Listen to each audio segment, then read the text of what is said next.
मध्य प्रदेश के कटनी जिले के ऐतिहासिक बोहरीबंद तहसील के आर्कियोलॉजिकल साइट तिगवा के पास मौजूद है एक दूर दराज सुनसान घाटी, जहां कुदरत का कुछ ऐसा करिश्मा है जो कि विज्ञान और आस्था दोनों के लिए एक प्रयोगशाला है। यह एक ऐसा स्थान है जिसके इस विशेषता के बारे में आपको इंटरनेट पे भी कोई जानकारी नहीं मिलेगी। स्पॉटलाइट की टीम आज पहली बार फिल्म करने वाली है एक ऐसे स्थान को और वहाँ मौजूद एक ऐसे कुंड को जिसके अंदर बड़े पत्थर जाने के बाद एक गोलाकार लेकर बाहर आते हैं, जो कि एक चमत्कार से कम नहीं है। और ऐसे में आस्था और विज्ञान दोनों अपने अपने तर्क देते हैं। आज हम आपको लेकर चलने वाले हैं एक ऐसे स्थान को जिसको पहले कभी नहीं फिल्माया गया।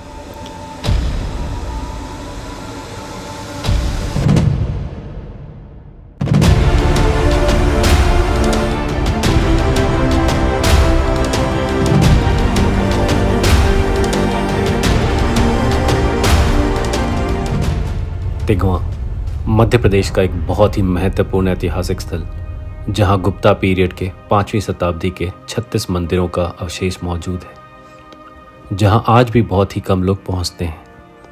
हम इस ऐतिहासिक धरोहर के बारे में आपको आगे आने वाली एपिसोड्स में जानकारी देंगे, लेकिन आज हम आपको यहां से कुछ किलोमीटर दूर मौजूद एक पठार भूमि के घाटी पर लेकर चलते हैं, जहां पर गाड़ियां भी कुछ दूरी तक ही जा सकती हैं।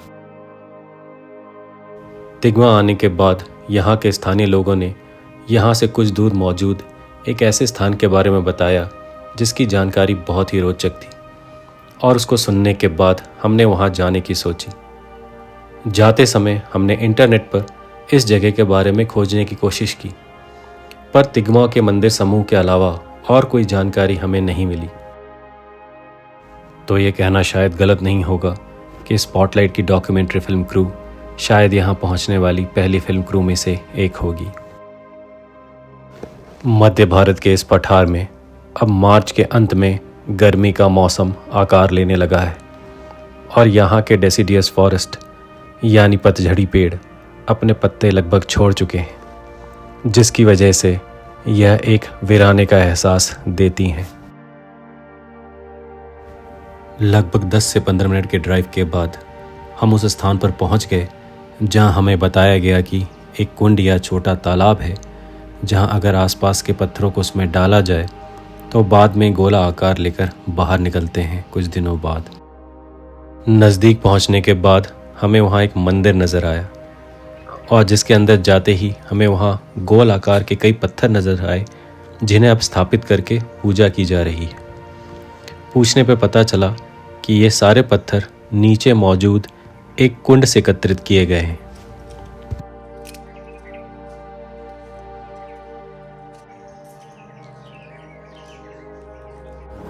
उस कुंड तक पहुंचने के लिए हमें नीचे बनी हुई सीढ़ियों का इस्तेमाल करना पड़ता है।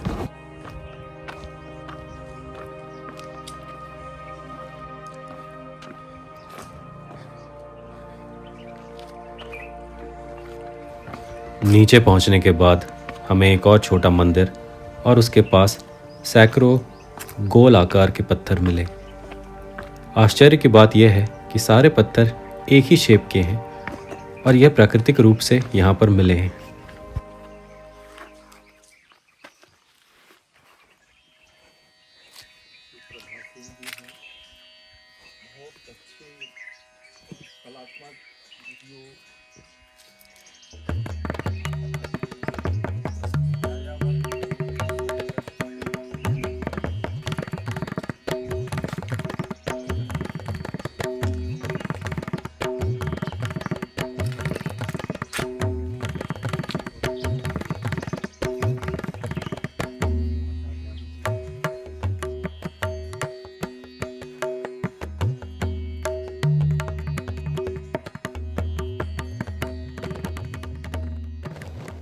पास ही एक छोटा सा कुंड है जो अभी आकार में काफ़ी छोटा है, पर बरसात में इसका आकार बड़ा होता है।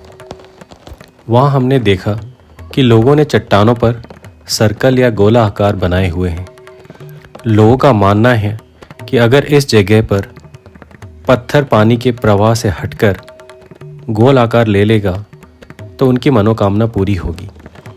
बता दें कि इसकी पुष्टि करने वाला अभी हमारे सामने कोई उदाहरण नहीं है,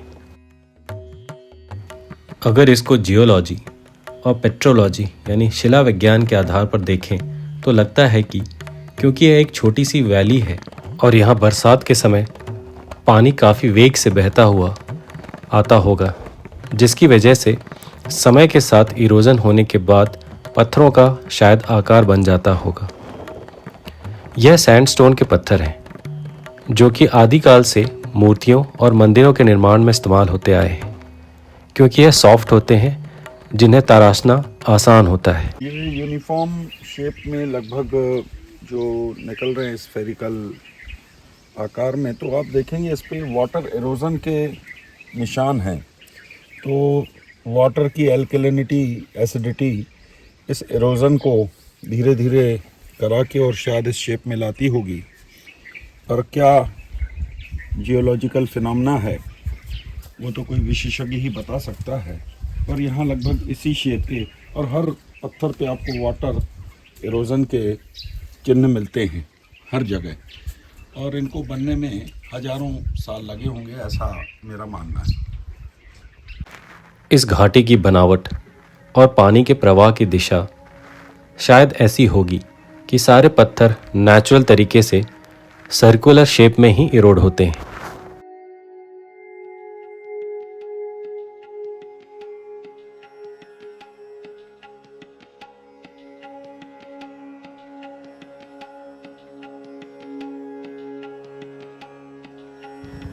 इसके बाद जब हम वापस ऊपर की तरफ गए तो वहाँ पर भी हमने देखा कि लोगों ने चट्टानों के ऊपर गोल आकार के निशान बनाए हुए थे, जो कि शायद इस उम्मीद में बनाए गए थे कि आगे चलकर कभी इस चट्टान से भी कोई पत्थर निकलकर नीचे वैली में पानी के प्रवाह के साथ जाए और बाद में उनकी मनोकामना पूरी हो। लोग कहते हैं कि विज्ञान और आस्था अलग अलग है, लेकिन अगर हम एक उदाहरण लें और कोशिश करें समझने की तो शायद यह देख पाएंगे कि शायद यह एक दूसरे से इतनी दूर भी नहीं है। और यह होता है जब हम सवाल के बाद सवाल करते हैं, जैसे कि दिन और रात क्यों होते हैं और मौसम क्यों बदलते हैं। उत्तर है पृथ्वी का अपने अक्ष पर घूमने की वजह से और सूर्य का चक्कर लगाने की वजह से। पर पृथ्वी सूर्य का चक्कर क्यों लगाती है? उत्तर है सूर्य के गुरुत्वाकर्षण की वजह से। पर सूर्य में गुरुत्वाकर्षण क्यों है? उत्तर है उसके मास की वजह से। लेकिन मास क्यों है? उत्तर है एटम की वजह से। पर एटम क्यों है? ऐसा करते हुए हम एक ऐसे बिंदु पे पहुंच जाते हैं जहां शायद उत्तर नहीं है या अभी हमें पता नहीं है। ये ऐसी जगह है जहां शून्य और अनंत एक हो जाते हैं। शायद वहां विज्ञान और आस्था मिल जाते हैं।